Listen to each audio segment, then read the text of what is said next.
Olá, pessoal, tudo bem? Aqui é o professor Rafael.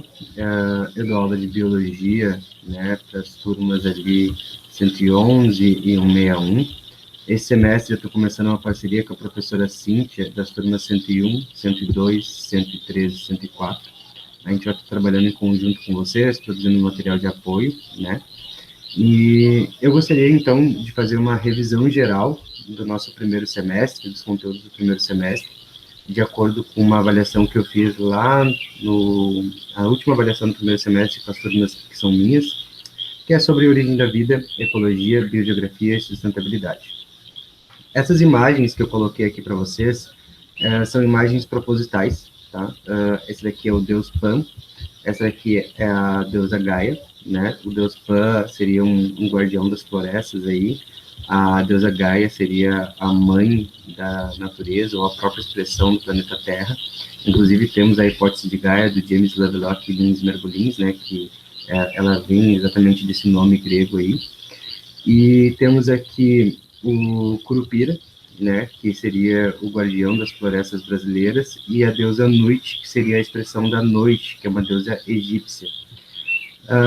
Qual é o meu propósito de mostrar todos esses folclores e tradições antigas, né? Meu propósito, ele vem de encontro com algo que está escrito neste livro aqui, que é bem interessante, que é Os Botões de Napoleão e as 17 Moléculas que Mudaram o Mundo, né? Então, eu vou ler um trechinho e vou comentar um pouco com vocês a respeito.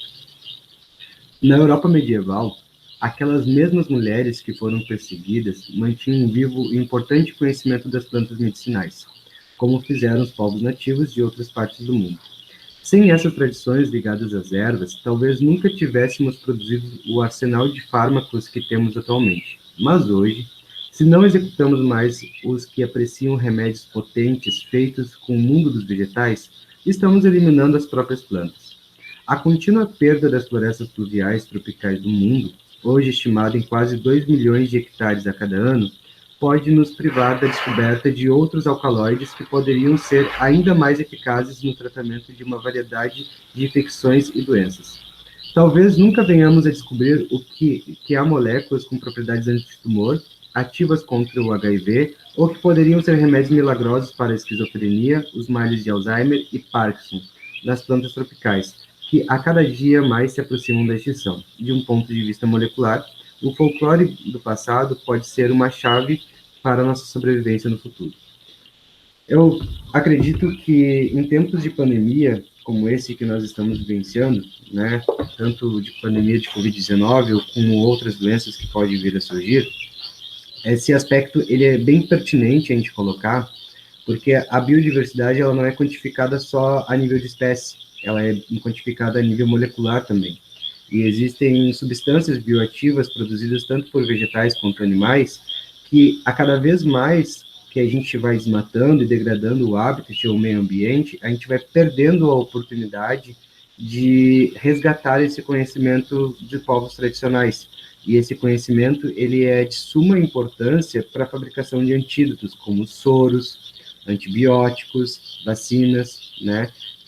E acredito, assim, que antigamente os povos tradicionais, eles tinham essa ligação muito maior com a natureza, esse cuidado muito maior com a natureza, porque eles endeusavam e personificavam a natureza.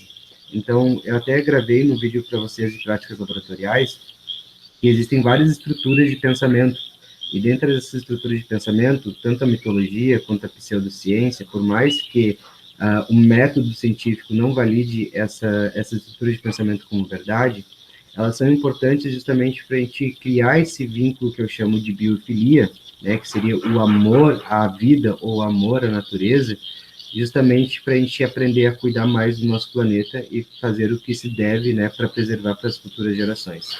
Então, com isso, a gente inicia essa nossa revisão geral, né, do conteúdo de biologia do primeiro semestre. Falamos sobre a origem da vida, a ecologia, a biogeografia e a sustentabilidade. Então, bora lá para a gente começar essa aula. Aqui, pessoal, nós temos uma pirâmide, né? E essa pirâmide ela descreve vários níveis de conhecimento dos sistemas biológicos, desde sequências de nucleotídeos que compõem os genomas, passando pela compreensão da função das macromoléculas biológicas, como proteínas, RNA, etc., até a integração de toda a informação que permite compreender o nível molecular e o funcionamento de um ecossistema. Então, aqui nós temos os níveis de complexidade, desde a sequência, né, a estrutura, a função, a interação, a rede metabólica, a fisiologia, o organismo e o ecossistema. No primeiro semestre, a gente trabalhou muito focado ao ecossistema, ao organismo e algumas funções ali de organelas, estruturas e sequências. Agora, no segundo semestre, a gente vai abordar sobre o organismo, vamos continuar aqui, sobre a fisiologia, vamos falar um pouco sobre rede metabólica e sobre a interação, né? Então, vamos revisar aí o que a gente viu lá no primeiro semestre. A definição mais atual de vida é dada pela Agência Espacial Norte-Americana, a NASA, um sistema químico autossustentável capaz de evolução darwiniana. Ou seja, é um sistema químico, né, ou seja, é uma química, né, de acordo com aquela organização biológica que nós temos, átomos formam moléculas, moléculas formam organóides, organóides formam células, células formam tecidos, etc. Então, ele é um sistema, né, semi-aberto, porque eu tenho a membrana plasmática que permite a passagem de substâncias e saída de substâncias e permite com que o indivíduo ou a célula interaja com o meio, né? Capaz, autossustentável quer dizer que ele consome toda a energia que ele recebe. Isso é um organismo autossustentável. Então, ele não deixa resquícios dessa energia. E a evolução darwiniana nada mais é que a modificação de pequenas características ao longo do tempo geológico, né? Então, se a gente for parar para analisar a constituição básica de um anfíbio, tem 2 olhos, tem ali estruturas semelhantes a nariz, a orelha e assim por diante, a gente vai ver que é a mesma estrutura empregada para construir um corpo humano. Claro que um corpo humano, ele se modifica ao longo do tempo, e isso a gente chama de ontogenia. A ontogenia, então, nada mais é que a história das mudanças estruturais. Bom, mas a gente não vai aprofundar tanto o que é essa ontogenia, porque o efeito dessa pergunta não é este. Então, a partir deste conceito, as teorias sobre a origem da vida, que antes davam enfoque aos processos de geração de descendentes, passou a considerar mecanismos replicantes atrelados ao metabolismo informacional. Então, quando estou falando de metabolismo informacional, estou falando de DNA e RNA.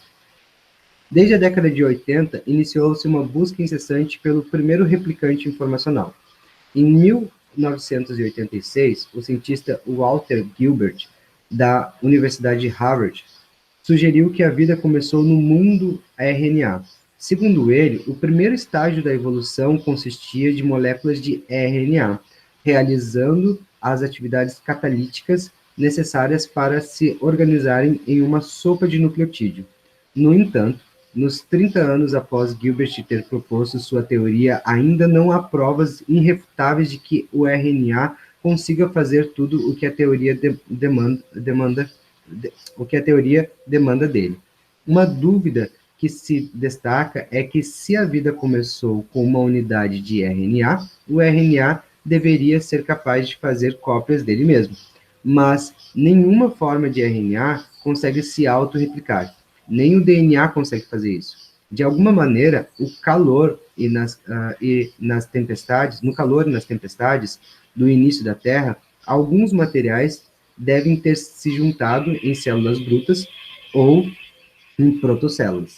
Em 1994, Louise sugeriu que as primeiras protocélulas deveriam ter RNA e esse RNA teria sido capaz de se replicar dentro da protocélula.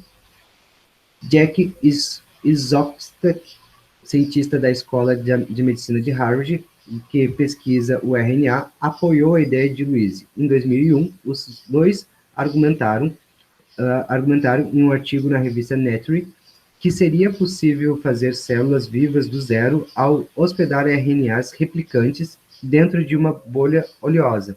Eles começaram a testar a ideia com protocélulas e eventualmente conseguiram fazer com que elas crescessem.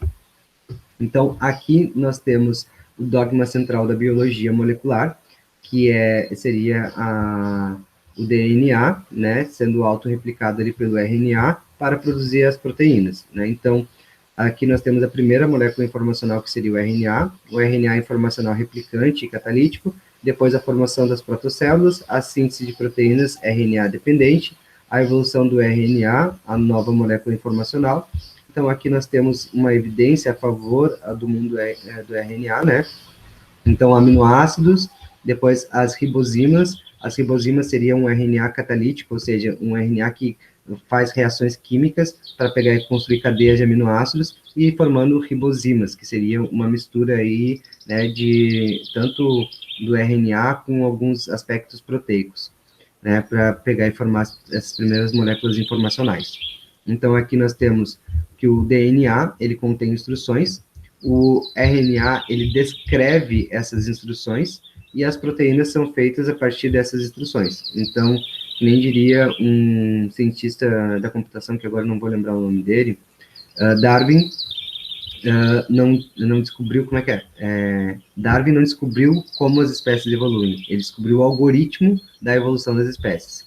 Algoritmo, na verdade, é um conjunto de procedimentos que dizem a um computador ou a uma máquina o que ele deve fazer.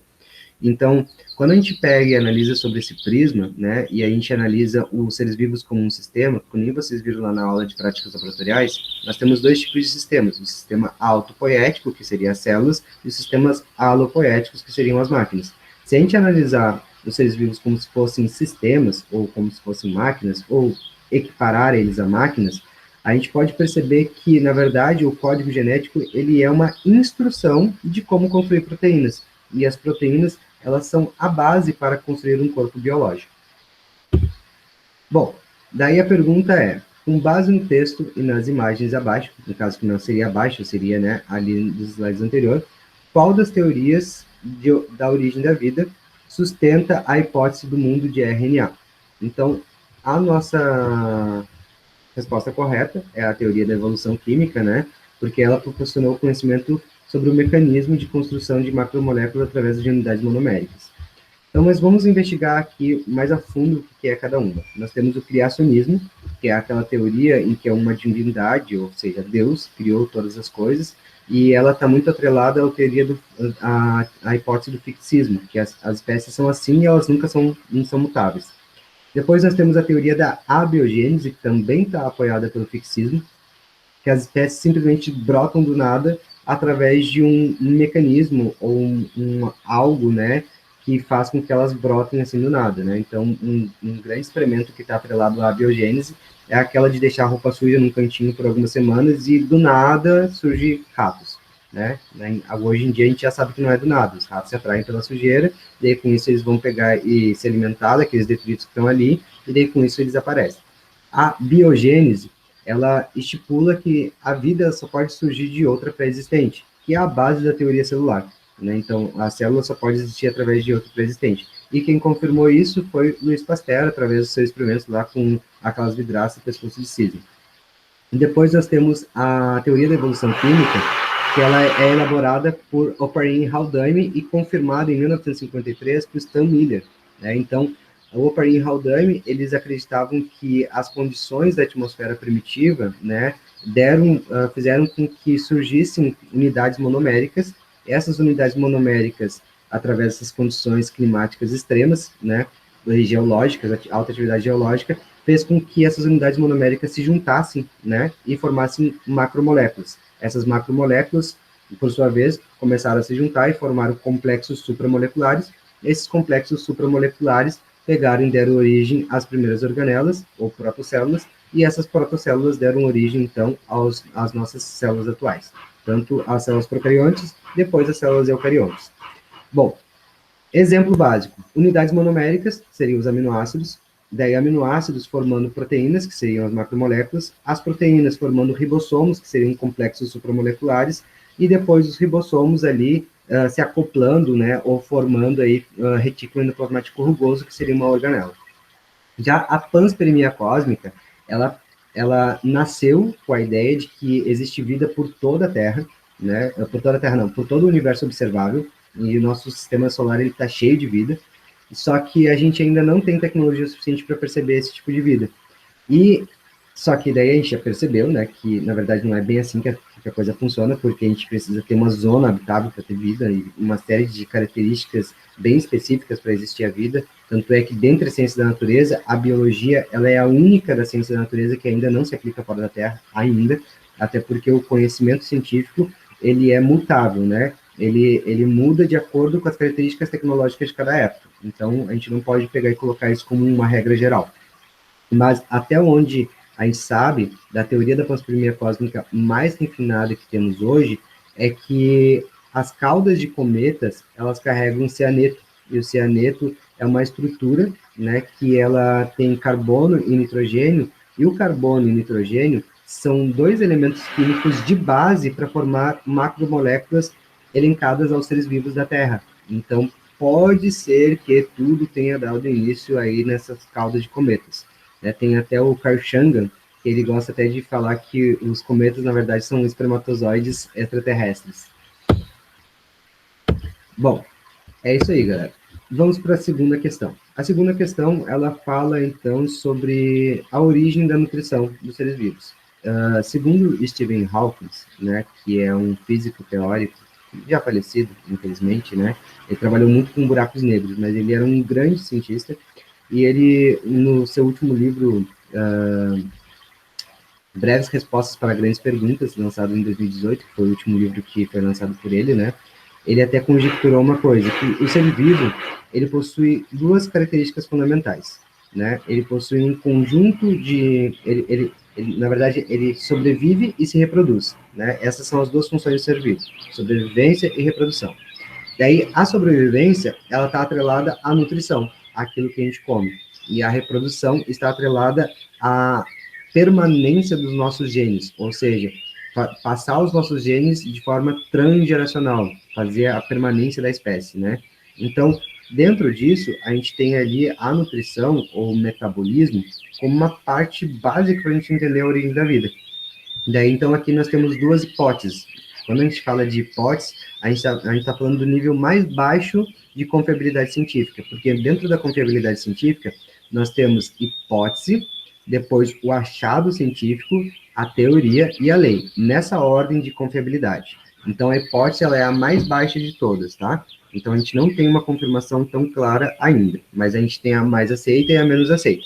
Então, a hipótese que antes era aceita era a hipótese heterotrófica. A hipótese heterotrófica, ela acredita que o sistema de obtenção de nutrição foi, primeiro, a fermentação, com organismos anaeróbicos, ou seja, que não precisam do oxigênio para poder fazer essa nutrição, ou quebrar moléculas, né, para liberar energia, que eles convertiam a glicose em álcool e dióxido de carbono e liberavam aí essa energia. E daí, através dessa síntese de fermentação, gerou, então, a fotossíntese, né? Daí oportunizou o surgimento dos organismos autotróficos. Esses organismos autotróficos pegavam o produto, né, ou semiproduto dos organismos fermentadores e geravam, então, eles sintetizavam o dióxido de carbono, a água, misturando com a luz solar, para formar moléculas orgânicas como glicose e liberavam na natureza o gás oxigênio. E esse gás oxigênio foi liberando na natureza, se acumulando na nossa atmosfera e resultou, então, no surgimento dos, ou melhor dizendo, propiciou, né, que o ambiente sustentasse condições para pegar e gerar aí os primeiros organismos aeróbicos, que fazem respiração mitocondrial, que como nós, seres humanos, né, onde a gente pega a glicose, o gás oxigênio que a gente ingere da atmosfera, quebra essa glicose, formando dióxido de carbono, que é o nosso lixo metabólico, e libera, então, água em formato de suor, excreta nitrogenada, como urina, e libera energia também.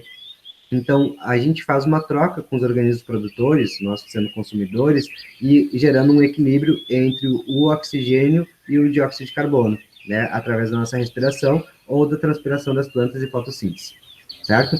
E agora, a hipótese autotrófica, ela vem de encontro com a ideia da quimiossíntese em arqueobactérias. As arqueobactérias, elas são os primeiros organismos de todos eles, são organismos procariontes, obviamente, e a ideia principal aqui é que moléculas inorgânicas eram convertidas em moléculas orgânicas.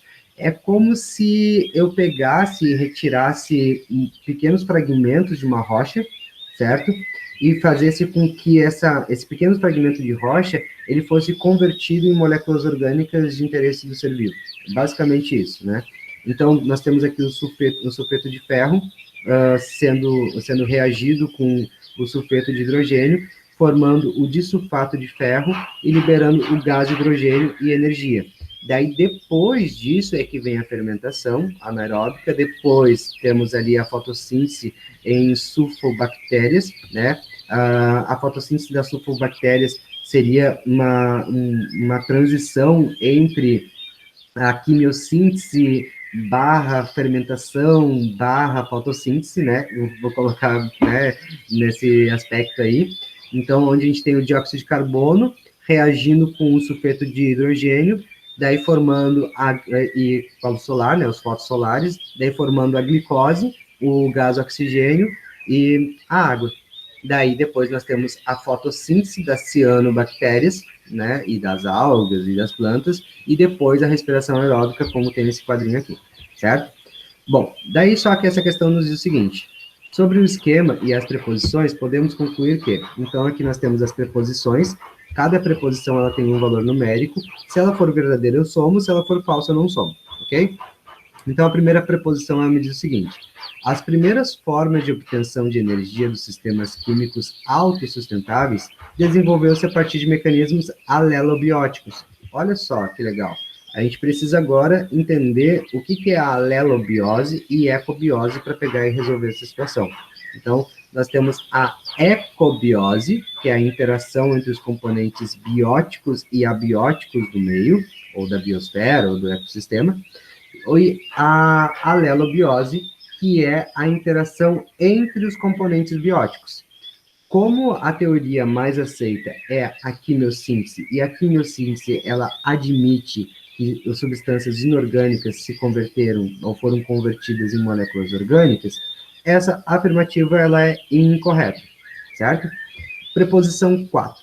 Os mecanismos ecobióticos incorporaram componentes orgânicos dos biomas para dar origem aos circuitos metabólicos de quimiossíntese. Na verdade, é ao contrário, né? Os componentes abióticos foram incorporados ali, né? Para poder dar origem a esses componentes orgânicos. Então, por isso que essa daqui não está certa também.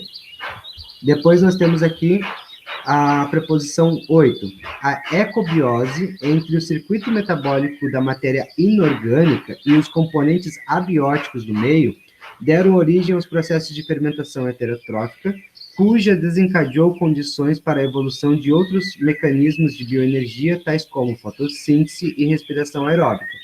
Essa está correta. Depois nós temos aqui outra, né? O equilíbrio químico da biosfera dá-se através das relações ecobióticas e elobióticas entre os componentes estruturais das cadeias tróficas, tais como produtores, consumidores e decompositores, que realizam a manutenção do fluxo de matéria e energia do ecossistema, ou ecossistêmica. Correto. Então, a gente tem que olhar sempre a biologia como se fosse um sistema. Em um sistema, as características gerais dele é que ele tem um mecanismo de entrada, processamento e saída de energia, e também um mecanismo de ciclagem e um mecanismo de componentes integrados. Os componentes integrados são os componentes abióticos e bióticos do meio, o mecanismo de processamento seria a cadeia trófica, o mecanismo de entrada, neste caso, seria a luz solar, né? Ali no processamento seria nessa ordem mesmo, produtores, consumidores e decompositores, e o mecanismo de saída, então, seria o albedo, que seria a luz, né, ou melhor dizendo, a energia que a Terra devolve depois de aquecida pela luminosidade solar. Então, com isso, nós temos aqui o somatório, né? 8 mais 16 igual a 24. Ok? Então, nós temos aqui, para marcar apenas uma oval, ficou aqui estranho, né? Mas é isso mesmo. Então, a alelobiose, somente os componentes bióticos, e ecobiose, bióticos e abióticos. Abióticos, daí tem que corrigir aqui, ó, que eu errei. Bom, vamos para a próxima questão. Em estudos de ecologia, é comum traçar estratégias de modelagens computacionais para simular situações complexas de mensurar somente com dados de amostragens in loco. In loco é no local, né? Ao observar a imagem abaixo, temos elementos fundamentais para predizer que um determinado organismo faz em seu habitat. Logo, este ecólogo possui a intenção de fazer uma modelagem de Então, aqui nós temos os pontos de ocorrência, as variáveis ambientais e a distribuição geográfica potencial. Como eu quero saber o que o meu organismo faz em seu habitat, né, eu estou falando de nicho ecológico. Né? Então, conceitualmente, o nicho ecológico ele corresponde a todo o conjunto de características e condições que permite a sobrevivência de uma determinada espécie no ambiente. Em outras palavras, representa o papel ecológico de um indivíduo no ambiente em que ele se encontra. Ou seja, o habitat é onde o organismo reside e o nicho ecológico é o que ele faz nesse ambiente. Basicamente isso. Então, populações é um conjunto de indivíduos da mesma espécie habitando uma determinada região geográfica, comunidades, um conjunto de indivíduos de espécies diferentes habitando a mesma região geográfica, e ecossistemas seria uma zona mais abrangente, né, de comunidades habitando, né, uma região geográfica mais abrangente, e a biosfera, são os ciclos que ocorrem na Terra, como o talassociclo, o liminociclo e o epiciclo. O talassociclo, ele quer dizer, então, todos os ecossistemas marinhos, o liminociclo, os ambientes dos ciclos, né, e os salobros, né, como lagoas, rios, lagos, etc., e depois o epiciclo, quer dizer os biomas terrestres, como pampa, mata atlântica, chaparral, tundra e etc. Próxima questão, então, nós temos o seguinte: a microbiota é definida como um grupo de micro-organismos que vivem em determinado ambiente. Englobam as bactérias, os fungos, os protozoários, e apesar de vírus não serem capazes de se reproduzir sozinhos, eles também fazem parte desse grupo. Podem ser encontradas em diversos ecossistemas, como no solo, nas águas de um rio ou de um mar, e etc.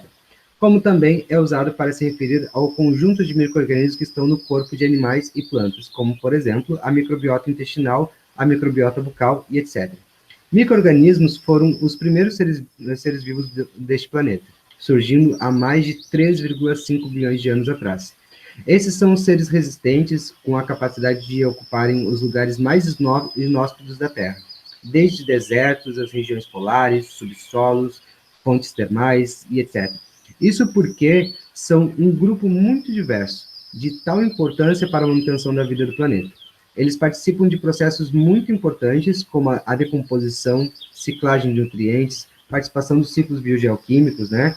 A nutrição do solo, a nutrição ou nitrificação do solo, como é o caso de algumas bactérias e fungos, né, e protozoários, fotossíntese e geração de oxigênio, entre outros. A microbiota pode ser composta por 3 domínios filogenéticos: a árquea, que são as arqueas-bactérias, a bactéria e a eubactéria, que daí e eucária, desculpa, que são domados ali por protozoários e fungos, que são incluídos nesse grupo também. Estima-se que a diversidade de espécies de micro-organismos seja maior do que a flora e fauna, porém, uma pequena parte foi descrita, sendo que os estudos estão restritos mais para a área médica e para a agricultura. A microbiota tem importância ambiental, médica, alimentícia, industrial, farmacêutica, mas poucos são os estudos voltados para a área ambiental.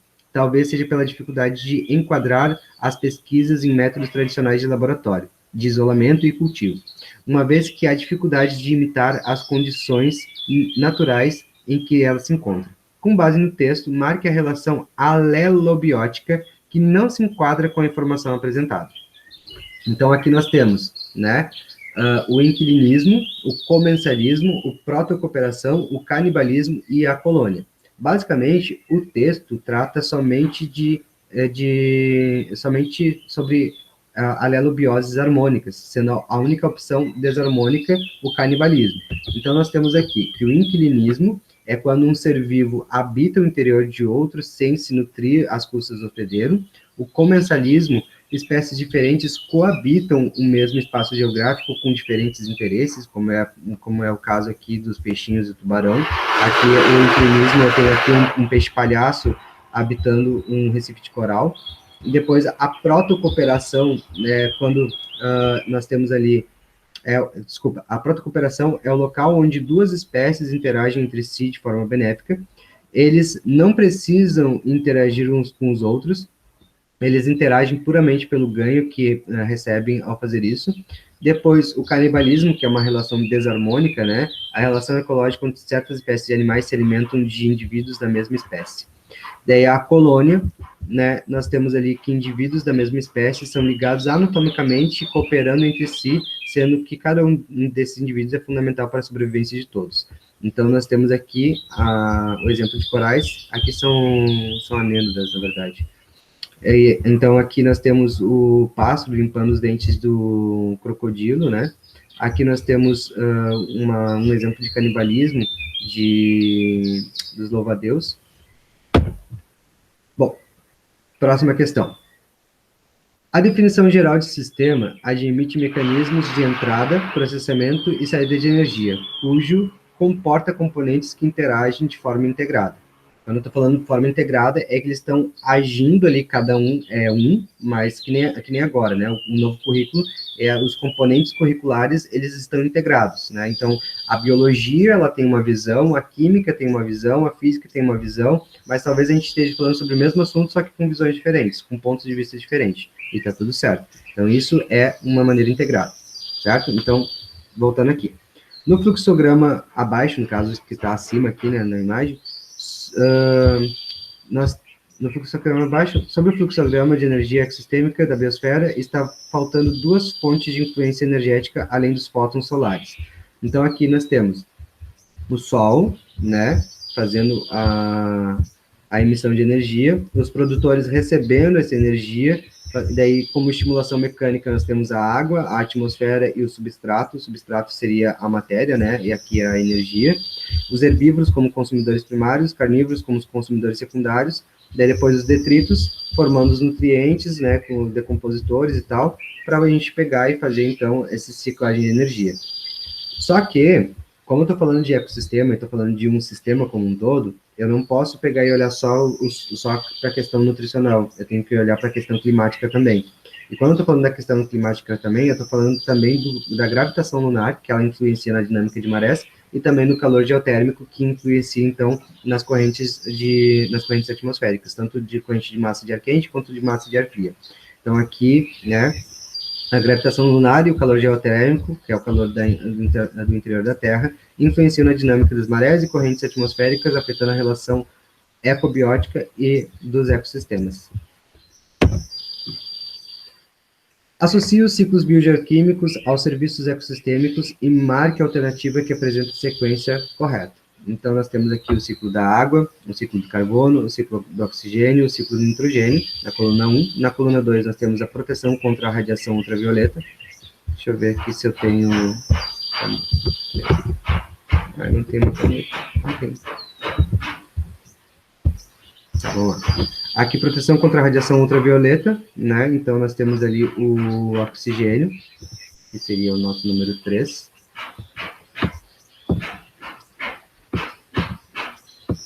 Né? O oxigênio. Então, ele faz essa proteção contra a radiação ultravioleta. Por quê? Porque ele participa ali da formação do ozônio, né? O3.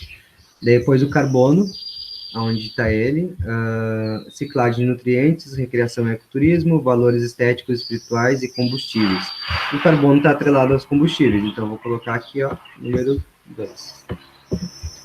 Daí, depois, a água, né? Ela está atrelada à ciclagem de nutrientes, recreação e ecoturismo, como é o caso das praias, né? A gente tem aí bem de exemplo, então a água número 1. E depois ali, por fim, o nitrogênio, como é o nosso gás mais abundante da atmosfera, né? Cerca de 78,04% da nossa atmosfera é feita de nitrogênio, de gás de nitrogênio. Então, nós temos aí a manutenção da qualidade do ar.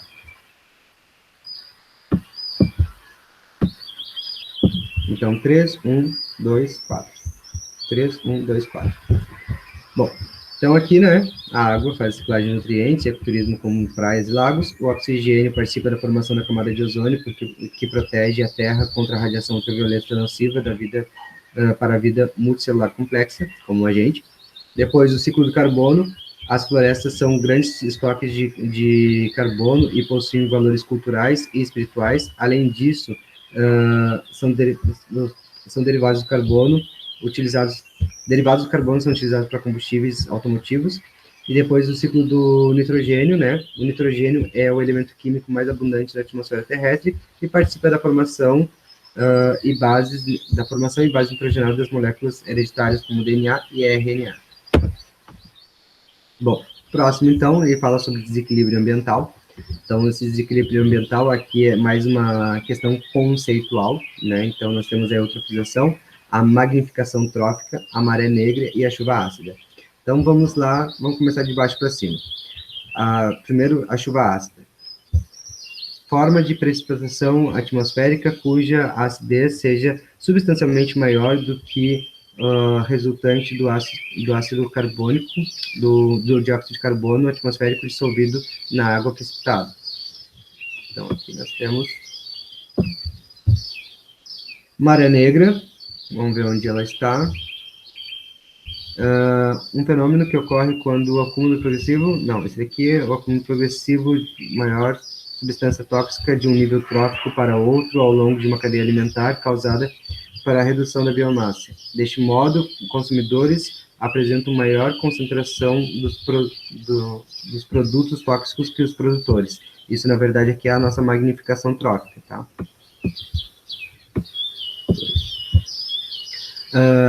É uma figura de linguagem que se refere às consequências de derramamento de petróleo no ambiente, especialmente nos ecossistemas marinhos, devido à atividade humana, sendo uma das formas mais agressivas de poluição ambiental. É a nossa maré negra, está aqui. Ocorre quando um corpo de água recebe uma grande quantidade de efluentes com matéria orgânica enriquecida com minerais e nutrientes que induzem o crescimento excessivo de algas e plantas aquáticas, que acarreta na diminuição de oxigênio disponível nos corpos de água.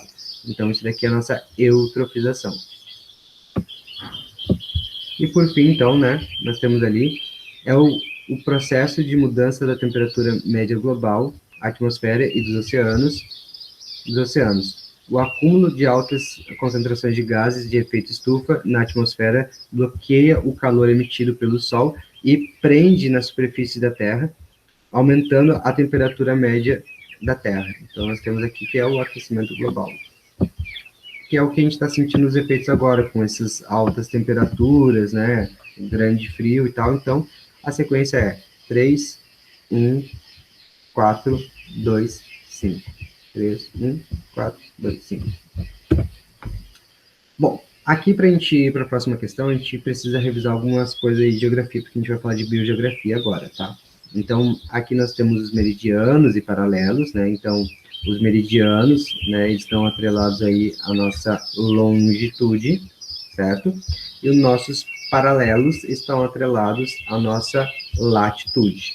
Então, o ponto, né, que separa a Terra num ângulo de 180 graus é o nosso antimeridiano de Greenwich. Depois, aí o ponto que especifica, né, o nosso ponto central da Terra, ou que a gente demarca como ponto central, ou ângulo zero, né, seria a linha do Equador. Então, quando eu estou falando de baixa altitude, eu estou falando de próximo da linha do Equador. Se eu estou falando de baixa longitude, eu estou falando próximo à linha de Greenwich. Então, aqui, pessoal, nós temos duas imagens, tá? Nós temos a imagem de uma temperatura decrescente, né, em relação à latitude, e depois uma precipitação crescente, certo? Então, quanto maior a latitude, quanto maior a latitude, mais frio será. Então, quanto maior a latitude, mais frio será, tá? Então, desculpa. Quanto maior a latitude, maior será a precipitação, e quanto maior a latitude, mais frio vai ser, certo? Então, a latitude zero, nós temos aqui alguns biomas, né, alguns biomas mundiais, como a floresta tropical úmida, a floresta de monções, os pinheiros e arbustos, as savanas, desertos, que estão aí dentro de um clima tropical. Depois, na latitude média, né, nós temos aí desertos, pastagens, chaparral, bosque, florestas. Depois, no subártico, nós temos a taiga ali, como na parte do Canadá, né, e Rússia. E depois, ali na Canadá Canadá e Rússia tem toda essa parte de taiga e tundra, tá? Depois o Ártico. Então, aqui nós temos o Trópico de Câncer, a linha do Equador e o Trópico de Capricórnio, que passa aqui na região brasileira, né? Principalmente no sudoeste brasileiro. Então, aqui nós temos onde o Sol está posicionado, na Terra, no verão, por exemplo, né? Aqui no verão é onde a gente está recebendo bastante intensidade solar. Depois nós temos aqui depois aqui no verão, né, do pessoal do hemisfério norte, nós temos ali no dia 21 de junho, né? Então é meio que o inverso, tá? Só para vocês entenderem.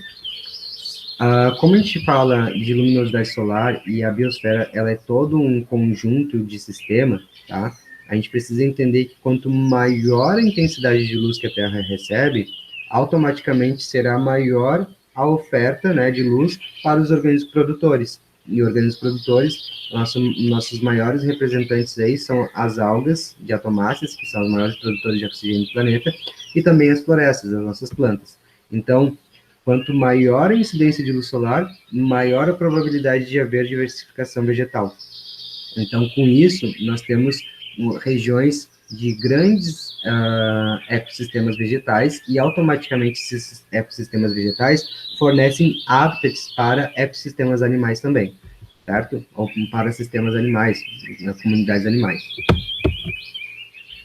Então, a figura do slide anterior retrata a variação latitudinal dos padrões espaciais de distribuição dos principais biomas terrestres. Marque a alternativa que apresenta a soma das preposições corretas. Então, nós temos aqui, preposição 4. Os desertos e savanas ocorrem em todos os continentes, em áreas com temperaturas elevadas e baixo volume de precipitação. Vamos lá, então.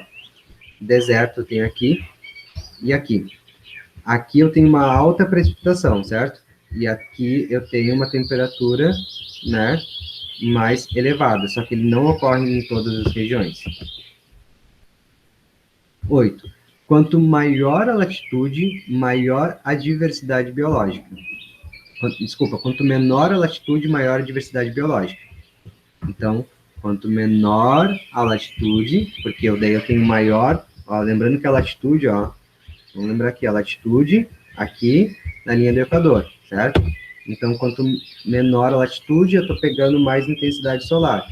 Automaticamente, eu vou ter mais oferta, mais matéria-prima, né, para os produtores, e então eu vou ter mais oferta e demanda, né? Digamos assim, de organismos produtores, então vou ter maior biodiversidade. 16. As savanas e florestas de monções dependem da sazonalidade climática, invernos frios e chuvosos, verões quentes e secos. Quando eu estou falando de sazonalidade, pessoal, eu estou falando de uma alteração muito brusca no clima. Por exemplo, o verão muito quente, o inverno chuvoso e muito frio, o outono com folhas que caem, a primavera com flores que brotam, né? Então, aquela imagenzinha, digamos assim, de estações do ano bem definida, isso seria mais a sazonalidade. Que não é o caso, né? As savanas, florestas e monções, ó, savanas aqui e florestas e monções. Elas estão atreladas ao ambiente tropical, e o ambiente tropical ele não está muito ligado a essas estações muito fixas, né? Por exemplo, eu posso ter picos de calor no inverno, né? De praia, e assim como a gente já teve em anos anteriores.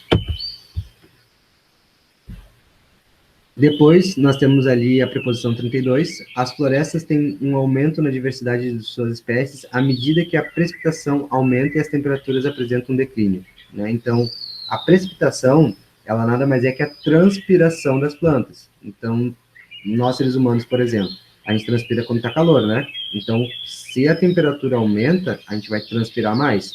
Se a temperatura aumenta, as plantas também vão transpirar mais. Então, essa afirmação está incorreta.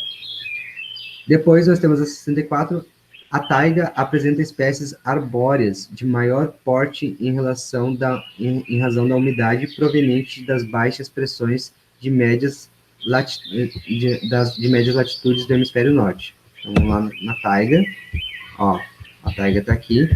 O que eu chamo de pressão alta e pressão baixa, né? Então, quando eu tenho uma pressão atmosférica, quer dizer que eu estou empurrando, né, esse ar está sendo empurrado para baixo, algo assim do tipo, né? Então, como eu tenho uma latitude acima, eu não tenho tanta pressão atmosférica assim, não.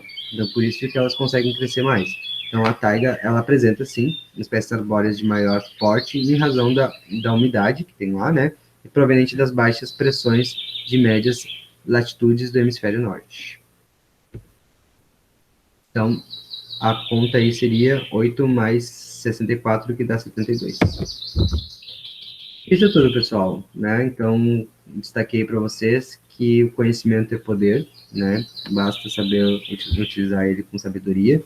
Espero que tenham gostado da aula. Caso tenha alguma dúvida, algum erro, né? Pode ser que aconteça. Podem postar aí nos comentários, ou, sei lá, conversar com os professores, os professores, né? Para a gente poder aí melhorar ainda mais e qualificar ainda mais o ensino de vocês, certo? Espero que tenham gostado. Gratidão pela atenção. E é isso aí. E até a próxima.